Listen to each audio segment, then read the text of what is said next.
बिस्मिल्लाहिर्रहमानिर्रहीम। इस वीडियो में हम एंड चैप्टर प्रॉब्लम 1.14 सॉल्व करेंगे जो कि मिस्टर चैपमैन्स बुक से है। तो आइए स्ट्रेट अवे हम क्वेश्चन पे चलते हैं और यहाँ मैं ये डिटेल्स में बाद में डिस्कस करूँगा। 3 हिस्से हैं इसके। How much current is required, what are the flux densities of the 4 sides and what is the total flux, ये पूछ रहा है। एक पॉइंट यहाँ पे ये भी दिया हुआ है कि 5% increase in effective air gap. तो एयर गैप में जो इंक्रीज इन फ्लक्स है वो 5% इसमें ज़्यादा है, यानी फ्लक्स डेंसिटी नॉट फ्लक्स।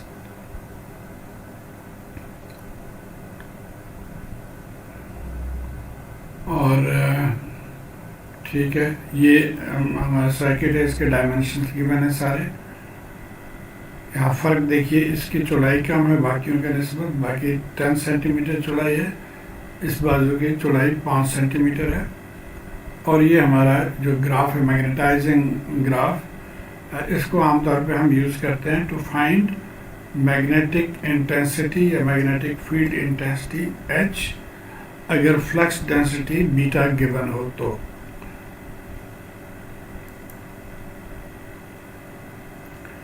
आइए पहला सवाल देखते हैं। How much current is required to produce an air gap flux density of 0.5 tesla. तो इस एयर गैप में जो फ्लक्स डेंसिटी है वो गिवन है 0.5 टेस्ला। और इसके लिए हमें पता ये करना है कि टोटल हमें करंट कितना चाहिए सर्किट में to produce this much of flux density. तो अब इसका तरीका हमने जो पहले सवाल में भी किया हम उसी को फॉलो करेंगे। हमें ये पता है कि मैग्नेटोमोटिव फोर्स के एक फार्मूला ये है कि N इंटू आई, और यहाँ से हम I is equal to total magnetomotive force divided by N के ज़रिए निकालेंगे। तो अब टोटल मैग्नेटोमोटिव फोर्स निकालने के लिए हम पहले सबसे सर्किट को इसके इलेक्ट्रिकल इक्विवेलेंट ड्रॉ कर लेते हैं। तो ये सोर्स है, यहाँ पे हमने सोर्स को शो किया। ये पूरे बाजू यहाँ से लेके यहाँ तक ABCD इनके डायमेंशन सेम है, तो इसलिए इसको हम एक हिस्सा कंसिडर करेंगे, एक रिएक्टेंस कंसिडर करेंगे इस पूरे के लिए, और उसका नाम मैंने दिया है RABCD। उसके बाद ये जो पोर्शन, जो मेटल पोर्शन, इसके लिए रिएक्टेंस होगा RAD। तो RAD हमने डाल दिया। और जो एयर गैप है इसका अपना रिएक्टेंस होगा, तो इसको R गैप कहेंगे या RAG भी कहा गया है। तो बहरहाल ये हमारा इक्विवेलेंट सर्किट हो गया। अब अगर इसी को हम इलेक्ट्रिकल सर्किट के फॉर्म में देखें तो ये अब हमारा वोल्टेज सोर्स हो गया। यहाँ पे वोल्टेज ड्रॉप है, इसके क्रॉस वोल्टेज ड्रॉप, इसके क्रॉस वोल्टेज ड्रॉप।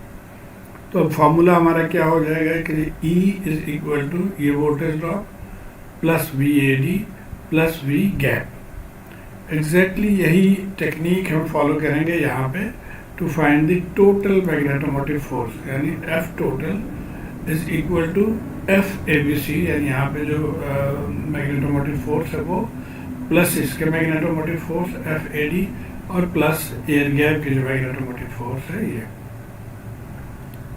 तो इनको निकालना है, हमारा ये मेन टास्क ये है।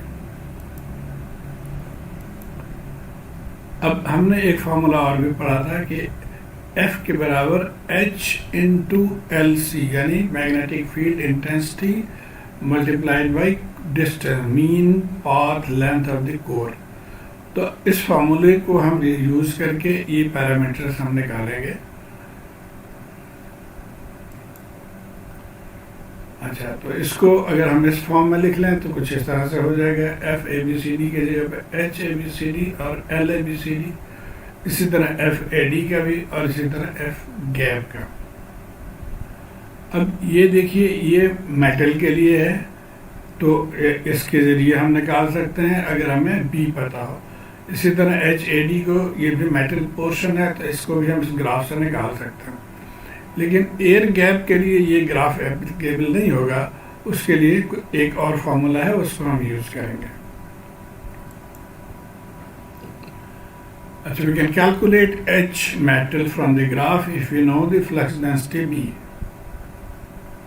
अब फ्लक्स डेंसिटी जो यहाँ पे दिया हुआ है वो एयर गैप का दिया हुआ है, तो मेटल के फ्लक्स डेंसिटी कैसे निकालेंगे?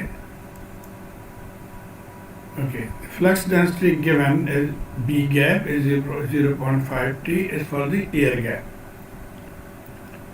तो अब यहाँ से तरीका ये होगा कि अब बी मेटल कैसे निकालेंगे, हम डायरेक्टली नहीं निकाल सकते हैं, लेकिन अगर हम इस पॉइंट पे यानी गैप में जहाँ के फ्लक्स डेंसिटी गिवन है, यहाँ से अगर हम फ्लक्स निकाल लें कि टोटल फ्लक्स लाइंस इसके अंदर से कितने गुजर रहे हैं, तो उतना ही फ्लक्स लाइन ये तमाम पोर्शंस में इससे गुजरना है।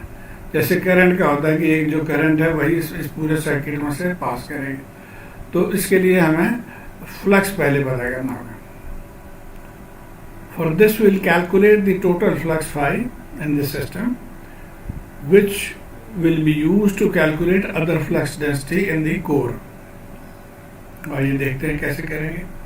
तो अब टोटल फ्लक्स के लिए ये फॉर्मूला होता है फ्लक्स के लिए कि आप density flux density multiplied by area, तो इस फॉर्मूले को यूज करेंगे। फ्लक्स डेंसिटी एयर के लिए 0.5 T है और इसके इफेक्टिव एरिया कितना है। अब ये देखिए इसकी जो है विड्थ कितना है 5 सेंटीमीटर, ठीक हो गया। डेप्थ कितना है वो भी 5 सेंटीमीटर। लेकिन यहाँ पे एक पॉइंट और क्वेश्चन उसने कहा था कि इसके बिकॉज ऑफ द फ्रिंजिंग इसके एरिया में 5% इजाफा हो जाएगा, तो उसको भी हमने कैटर फॉर करना। तो ये हो गया बी, ये एरिया जो सेंटीमीटर को मीटर में हमने बना लिया, विड्थ 5 सेंटीमीटर, डेप्थ 5 सेंटीमीटर, इसको भी मीटर में बना लिया, और इसको एरिया को 1.05 यानी 5% इंक्रीज कर दिया इससे मल्टीप्लाई करके। तो अब ये हमारा टोटल फ्लक्स फाई आ गया। अब यही मिकदार जो है उस पूरे सर्किट में से फ्लो करना है। तो जहाँ जहाँ से ये फ्लो कर रहे हैं वहाँ पे अगर हम एरिया से डिवाइड कर दें तो हम उस पॉइंट की फ्लक्स डेंसिटी मालूम कर लेंगे। तो आइए देखते हैं। तो यहाँ तक थे। अब हमने फ्लक्स डेंसिटी पहले मालूम करना है, तो पहले हम इस पार्ट का ले लेते हैं एडी।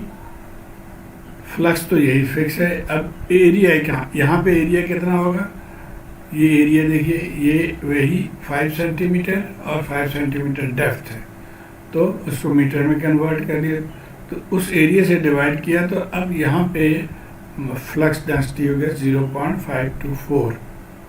याद रहे कि इस पॉइंट पे इट वाज 0.5, यहाँ पे अब फ्लक्स डेंसिटी हो गया 0.524।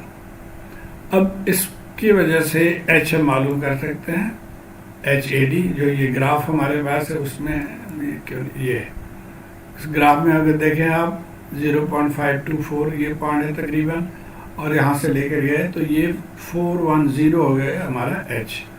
तो 410 हमने निकाल लिया। अब आ जाते हैं इस वाले का। तो अब फ्लक्स तो वही है, यही फ्लक्स है। अब यहाँ पे एरिया डिफरेंट है, तो इस एरिया से हम इसको डिवाइड करके यहाँ की डेंसिटी निकाल लेंगे, यानी फ्लक्स डेंसिटी ABCD। एरिया अब यहाँ पे कितना है, ये 10 है और डेप्थ 5 है, तो मीटर में कन्वर्ट कर लिया, ये आ गया। तो अब यहाँ पे फ्लक्स डेंसिटी 0.263 आ गया। इसको भी हम इस टेबल में डाल के 0.263 से रिलेटेड देख लेंगे, तो H हो गया 262। तो H ABCD हो गया, सॉरी 262 नहीं बल्कि 240 होना चाहिए, 240 एम्पेयर्स टर्न। ओके, अब हमारे पास H आ गया। अब ये डिस्टेंस भी हम यहाँ से देख लेंगे, लेकिन यहाँ पे अब गैप करेगा कि गैप की जो है वो इंटेंसिटी कितनी है। तो बी गैप या ए जी भी यहाँ पे लिखा है, ये तो गिवन है 0.5 T। एच कितना होगा, और चूंकि ये एयर में है तो हम इस डायग्राम को यूज नहीं करेंगे, बल्कि इसके लिए हम ये फॉर्मूला यूज करेंगे कि B air is equal to mu naught over H E G. ना म्यू जो है वो परमेबिलिटी ऑफ द एयर है, और ये हमेशा फिक्स होता है 4π10⁻⁻⁻10। तो यहाँ से H हमारा निकल आया 398 किलो एम्पेयर टन, ये याद रहिए। दूसरे जो थे सिर्फ एम्पेयर टन में है, लेकिन ये किलो एम्पेयर टन में है। बहुत बड़ी वैल्यू है, तो इसको भूलना नहीं आपने। ओके, अब हम आ जाते हैं अपने इस फॉर्मूले के ज़रिए इसको सॉल्व करेंगे। तो पहले ये वाला था 240 हमने निकाला था, इसके डिस्टेंस कितना है।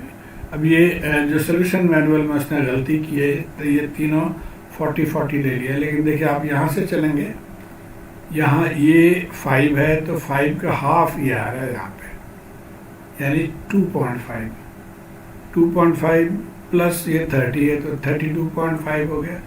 और यहाँ तक हाफ ऑफ 10 तो 5, तो 37.5 सेंटीमीटर ये होगा। ये पोर्शन कितना होगा जी? 10 का हाफ 5, 30 और फिर 10 के हाफ जो है वो 5, तो 40 हो गया ये वाला पोर्शन। और सिमिलरली ये पोर्शन 37.5। तो ये हमने तीनों लेंथ लिख लिया। और राइट साइड के लिए यानी AD के लिए ये हमने निकाला था 410। इसकी भी डिस्टेंस आप यहाँ से देखिए, हाफ ऑफ 10 5, फिर 30 35 और हाफ ऑफ 10 5 तो 40। तो ये 40 हो गया और इसको मीटर में कन्वर्ट कर दिया।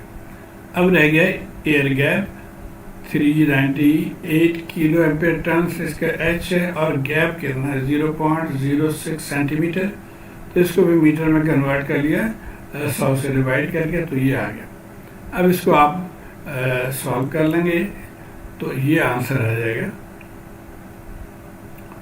और ये अब टोटल आ गया। अब यहाँ से हम करंट इजीली निकाल सकते हैं कि नंबर ऑफ टर्न्स हमें पता है 1000 टर्न्स है। So this divided by 1000 turns is 0.6788 ampere turns.